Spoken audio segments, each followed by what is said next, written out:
It's Thursday and the AI stories just keep on coming. Let's get into today's AI news.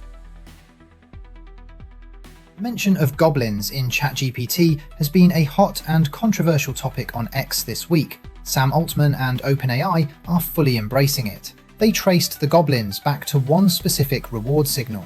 The nerdy personality, designed to be playful, was unintentionally scoring creature metaphors higher than plain answers, and the model learned to favour goblins, gremlins, raccoons, trolls, even pigeons. Nerdy responses were only 2.5% of ChatGPT traffic, but they accounted for 2/3 of all goblin mentions. Worse, the behaviour transferred.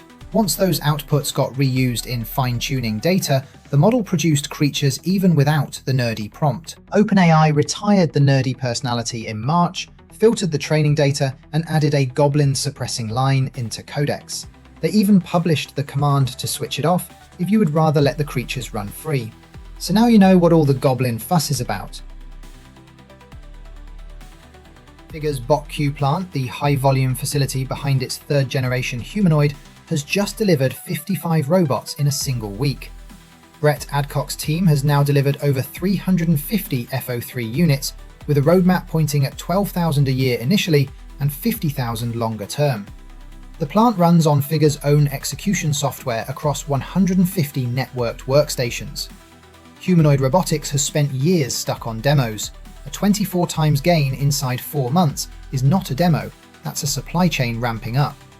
12,000 a year is still a tiny number when we're looking at the larger projections of robotics demands, but proving you can scale and retain quality is step one. Anthropic has opened up Claude Security into public beta, but only for enterprise customers. It reads through a codebase the way a security researcher would. It traces data flows, validates each finding against adversarial counterarguments to cut false positives, then proposes patches a human can review and approve. The product has been in research preview since February, and Anthropic says hundreds of organizations have already run it against production code, catching issues their existing scanners missed. It is the same tool Anthropic uses on its own codebase. Support for Team and Mac subscriptions is coming.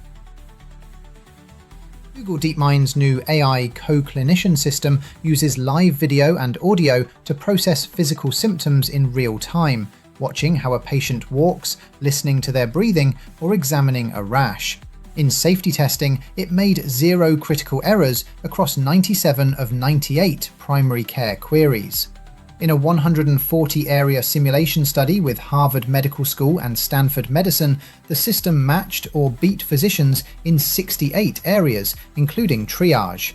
Humans still won decisively on red flags and physical exams, which is kind of the point. AI as a second pair of eyes in the room, not the only ones. Thank you so much for watching this video to the end. If you can go just one more step and support us by liking and sharing this video, we would really appreciate it.